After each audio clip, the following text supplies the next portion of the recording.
So, ngayon po, ituturo ko sa inyo kung paano kunin yung link ng ating YouTube channel sa mabilis na paraan. Or first, we go to YouTube. And then, click po natin yung profile natin. Click your channel. And then, sa taas po, makikita po natin yung tatlong dot. Yun o, sa taas. Click po natin yun. And then, click share.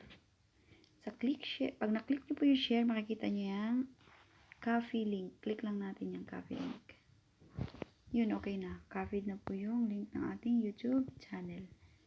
So, mas madali i-share sa any social media para ma-promote ang ating channel.